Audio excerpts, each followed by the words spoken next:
नमस्कार दोस्तों, स्वागत है आप सभी का एक बार फिर से अड्डा एमसीक्यू जीके में। दोस्तों, प्रयोगशाला सहायक भूगोल विषय का आज हमारे दोस्तों सम्मिलित चैप्टर यानी 39वां और 40वां चैप्टर है दोस्तों। इससे पहले दोस्तों हम हमारे 38 चैप्टर में पूरी व्याख्या के साथ यानी हमारे सिलेबस के अकॉर्डिंग पूरी व्याख्या के साथ इन्हें पढ़ चुके हैं। अगर आपने वो वीडियो नहीं देखे तो लैब असिस्टेंट जियोग्राफी नाम से प्लेलिस्ट बनी है, उसमें जाकर दोस्तों आप देख सकते हैं। आज हमारे दोस्तों ये सम्मिलित चैप्टर है, क्योंकि दोस्तों हमारे सिलेबस में अलग अलग दे रखे हैं, लेकिन हमारे ये चैप्टर सम्मिलित ही है पाठ्य पुस्तक के अनुसार हमारे। तो शुरू करने से पहले अगर आपने इस चैनल को सब्सक्राइब नहीं किया है तो इस चैनल को सब्सक्राइब कर लेवें, पास में स्थित बेल आइकन को दबा लेवें ताकि समय समय पर आपको वीडियो अपलोड होने पर दोस्तों नोटिफिकेशन मिलते रहें।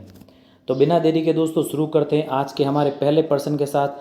तो आज का पहला प्रश्न दोस्तों कि मानव द्वारा स्वयं के आवास एवं संपत्ति को रखने के लिए निर्मित संरचना से है। यानी दोस्तों ये अधिवास की परिभाषा दी गई। तो ये परिभाषा दोस्तों किसके द्वारा दी गई है, ये दोस्तों प्रश्न में हमें पूछा है। तो दोस्तों ये परिभाषा दी गई विडोल डी ला ब्लांस द्वारा। तो ऑप्शन अ है इसका सही उत्तर।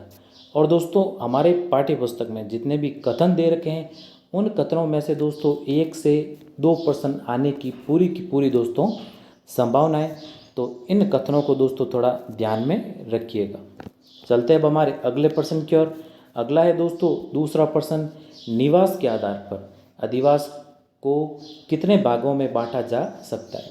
निवास या फिर दोस्तों हम कह सकते हैं उत्पत्ति के आधार पर कि अधिवास को कितने भागों में बांटा गया है। तो ये बांटा गया दोस्तों आपके 2 भागों में। कौन से 2 भागों में? पहले की बात करें तो पहला है दोस्तों हमारे अस्थायी आवास, दूसरा है दोस्तों हमारे स्थायी आवास।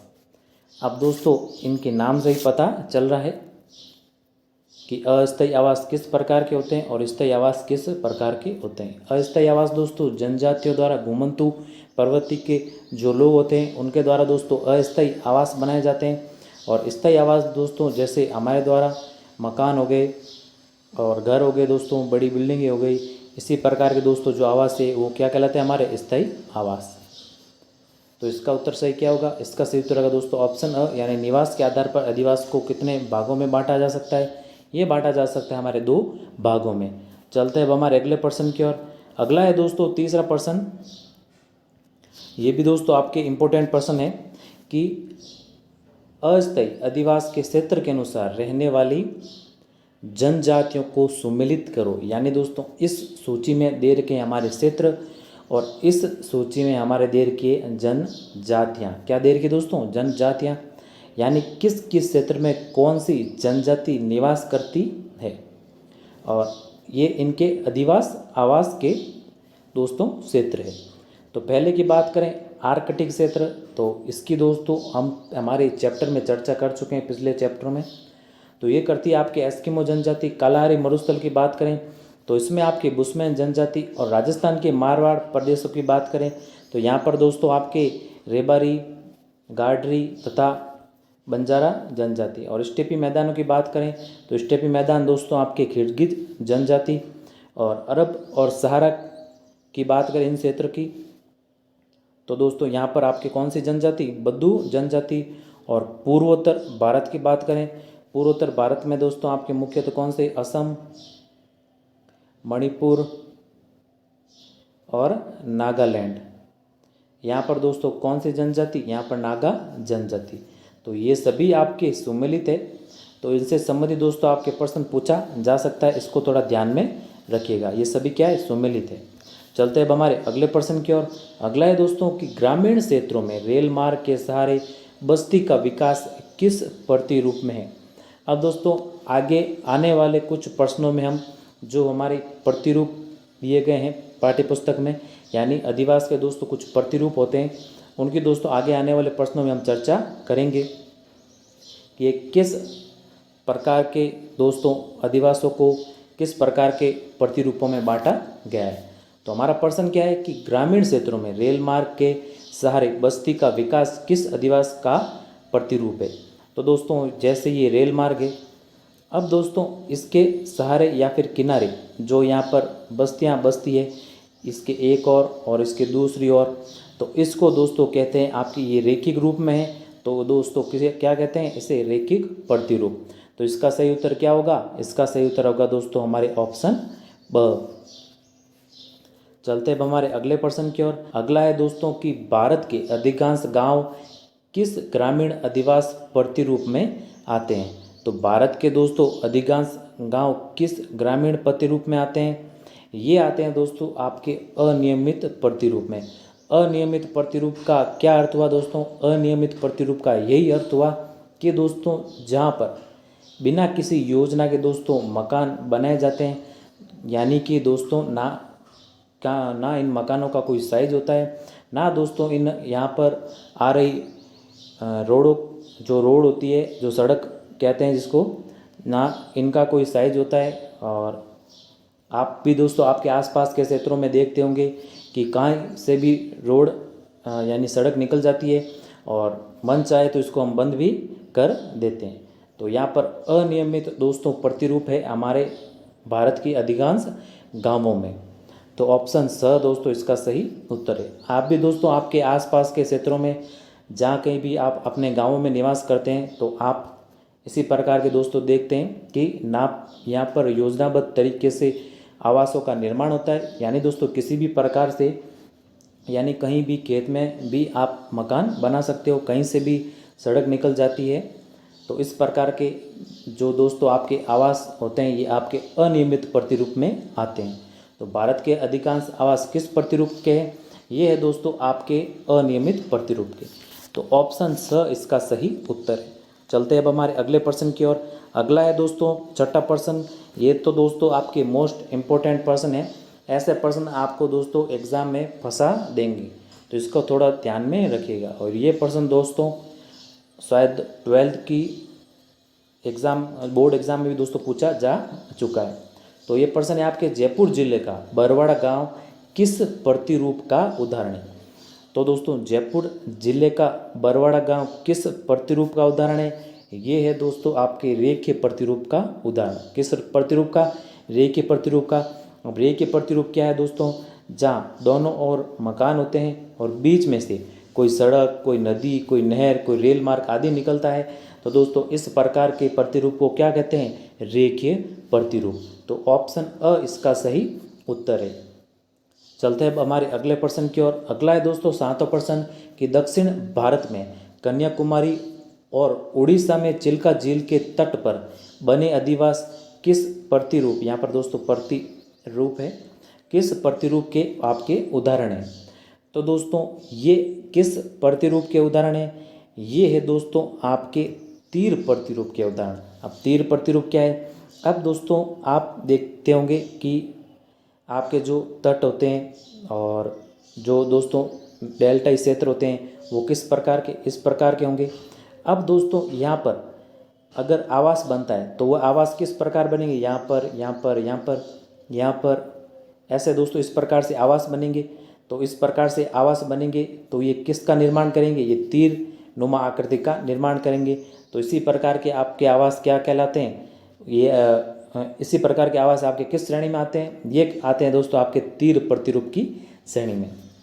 यानी दोस्तों इस यहाँ से ये नदी निकल रही है, यहाँ से ये नदी निकल रही है और यहाँ पर दोस्तों ये आकर मिल जाती है। और यहाँ पर दोस्तों अगर अधिवासों का यानी घरों मकानों का निर्माण होता है तो ये किस आकृति का बन रहा है, ये बन रहा है तीरनुमा आकृति का। तो यही प्रतिरूप आपके तीर प्रतिरूप है। तो मुख्यतः आपके दक्षिण भारत के कन्याकुमारी, उड़ीसा, चिल्का झील के निकट तट पर बने अधिवास है और ये आपके तीर प्रतिरूप के अंतर्गत आते हैं।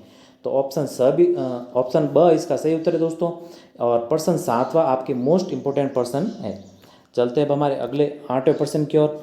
अब दोस्तों और प्रतिरूप की बात करें तो आपके विश्व में समतल उपजाऊ मैदानी भागों में किस प्रकार के प्रतिरूप मिलते हैं। तो यहाँ पर दोस्तों मिलते हैं आपके किस प्रकार के प्रतिरूप, आयताकार प्रतिरूप। समतल मैदानों में दोस्तों अगर इस प्रकार के मकान बनाए जाएंगे और इस प्रकार की यहाँ से सड़कें निकलेगी तो आयताकार आकृति बनती है, तो वही क्या कहलाते हैं आपके दोस्तों, आयताकार प्रतिरूप। अब भारत की दृष्टि से बात करें तो भारत का भी दोस्तों कौन सा, उत्तरी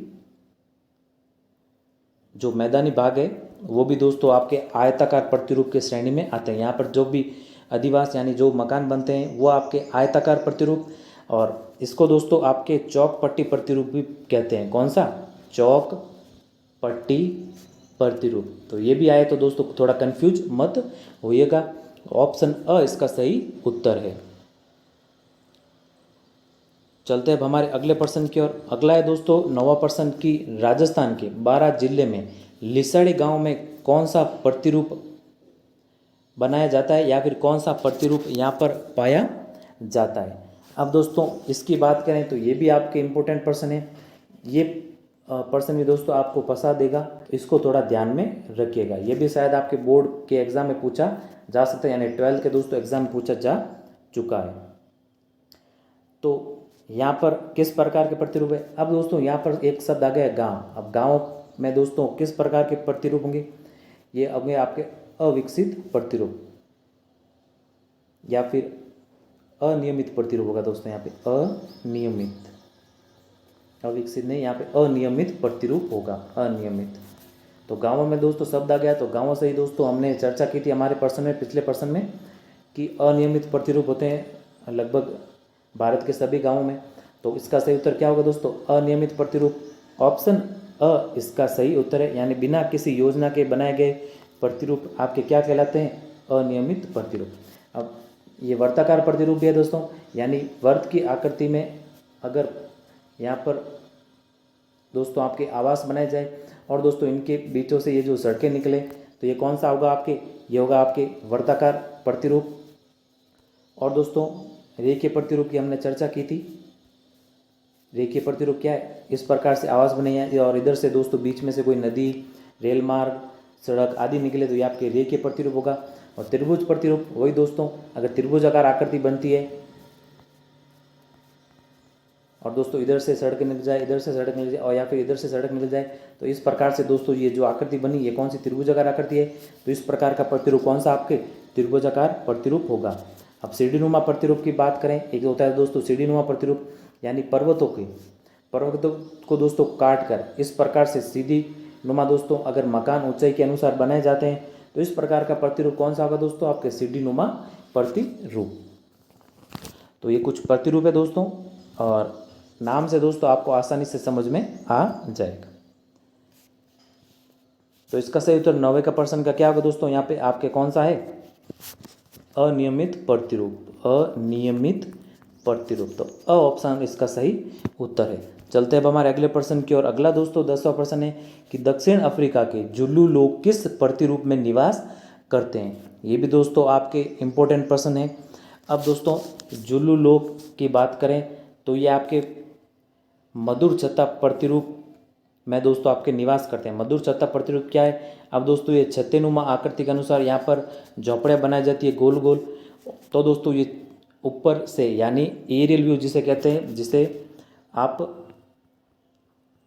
वायु से ऊपर से दोस्तों खींचा हुआ जो चित्र होगा वो आपके दोस्तों ये मधुमक्खी के छत्ते के अनुसार दिखाई देगा। इसी कारण आपके ये मधुर छत्ता प्रतिरूप कहलाता है। तो अ ऑप्शन इसका सही उत्तर है, यानी जो दक्षिण अफ्रीका की जुलू लोग है या फिर जुलू जनजाति है, ये दोस्तों आपके किस प्रतिरूप में निवास करती है, ये करती है आपके दोस्तों मधुर छत्ता प्रतिरूप में। हम भारत की बात करें तो भारत के दोस्तों आपके कौन सी, टोडा जनजाति, टोडा जनजाति दोस्तों आपके मधुर छत्ता प्रतिरूप में निवास करती है। चलते हैं अब हमारे अगले प्रश्न की ओर। अगला है दोस्तों 11वां प्रश्न, निम्न को सम्मिलित कीजिए।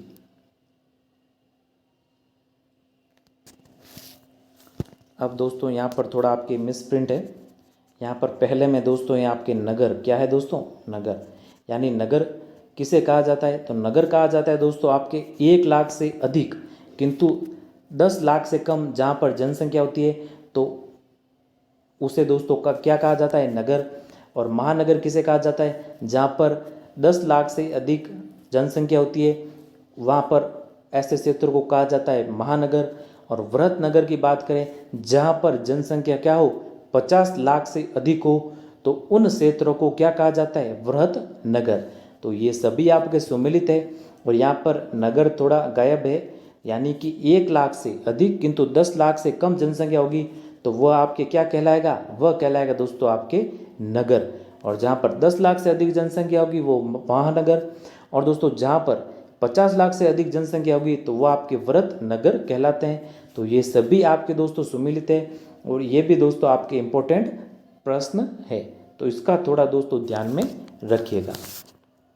चलते हैं अब हमारे अगले प्रश्न की ओर। अगला है दोस्तों कि सन्नगर शब्द का प्रयोग किसने किया? सर्वप्रथम सन्नगर शब्द का प्रयोग किसने किया?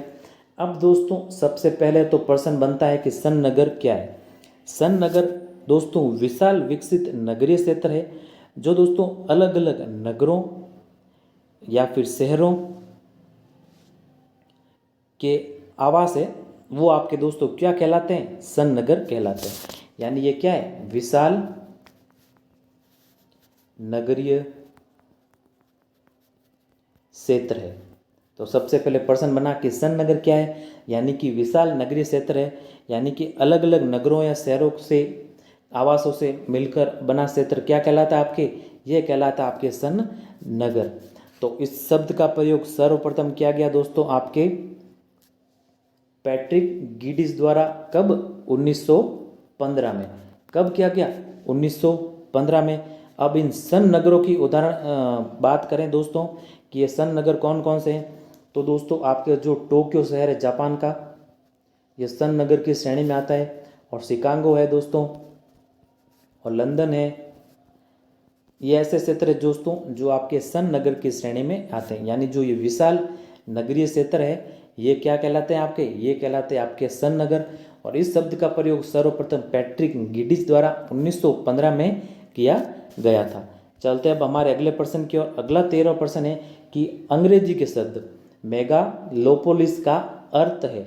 ये भी दोस्तों आपके इम्पोर्टेंट प्रश्न है कि मेगालोपोलिस का अर्थ क्या है दोस्तों? अब दोस्तों इसका अर्थ है आपके वृहत नगर, यानी वृहत नगर को अंग्रेजी में क्या कहते हैं? आपके मेगालोपोलिस, यानी विशाल नगर। क्या दोस्तों? अगर सरल भाषा में समझे तो विशाल नगर। अब दोस्तों इनमें आपके कौन से शहर आते हैं?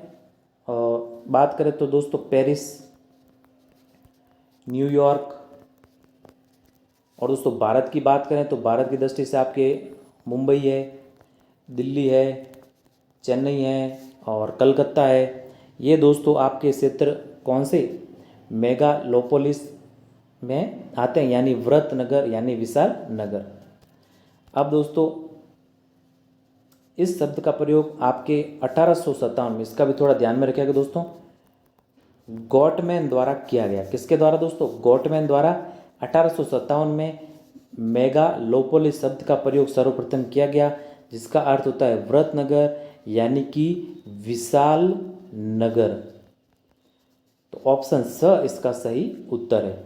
चलते अब हमारे अगले प्रश्न की ओर। अगला है दोस्तों 14 प्रश्न की मानव अधिवास के अनेक रूप है, निम्नलिखित में से आप किसे मानव अधिवास नहीं मानते हैं? ये भी दोस्तों आपके इंपॉर्टेंट प्रश्न है कि मानव अधिवास के अनेक रूप है, यानी अधिवास का मतलब क्या हुआ? अधिवास का अर्थ यही हुआ दोस्तों जहाँ पर दोस्तों यानी धरातल पर मानव द्वारा निर्मित या विकसित आवास, इसे क्या कहते हैं? इसे ही कहते हैं अधिवास। और इसे दोस्तों बस्ती भी कह सकते हैं। क्या कह सकते हैं? बस्ती भी। यानी कि धरातल पर मानव द्वारा, किसके द्वारा? मानव द्वारा निर्मित और क्या? विकसित, निर्मित और विकसित आवास, जिसे वह अपनी सुरक्षा के लिए और आराम के लिए आदि के लिए बनाता है, तो वह आपके क्या कहलाता है दोस्तों? अधिवास।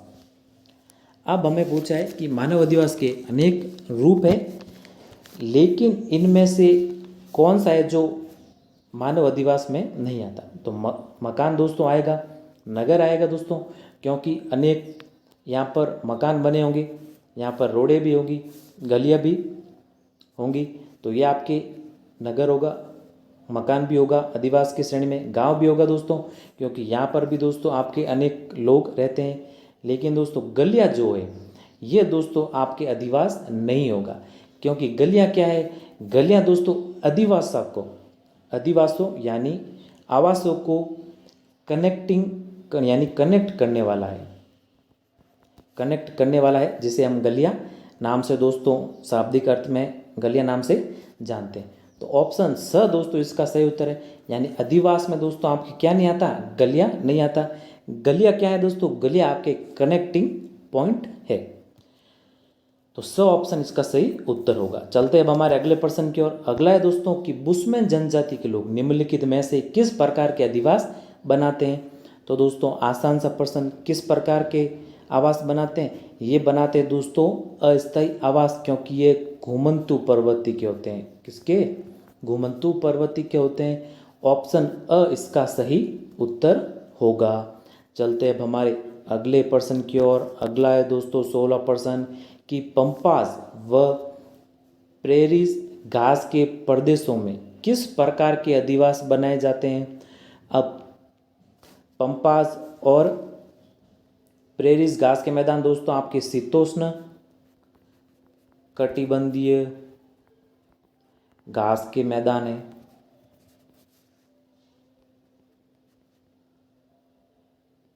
और यहाँ पर दोस्तों आपके प्रकीर्ण अधिवास बनाए जाते हैं। किस प्रकार के अधिवास, प्रकीर्ण अधिवास। ऑप्शन स आपके इसका सही उत्तर होगा। चलते अब हमारे अगले प्रश्न की ओर। अगला है दोस्तों 17 भारत में महानगर की जनसंख्या का आकार है। तो दोस्तों भारत में महानगर की जनसंख्या यानी महानगर कौन से हैं, ये दोस्तों हमने सुमेलित से संबंधित प्रश्न पढ़ा था हमारे पिछले प्रश्न में। तो जहाँ पर दोस्तों जनसंख्या 10 लाख से अधिक होती है तो ऐसे क्षेत्र क्या कहलाते हैं दोस्तों, महानगर कहलाते हैं। ऐसे क्षेत्र क्या कहलाते हैं, महानगर। और जहाँ पर 1 लाख से अधिक और लेकिन 10 लाख से कम जनसंख्या होती है वे कहलाते हैं दोस्तों आपके नगर। क्या कहलाते हैं, नगर। और जहाँ पर 50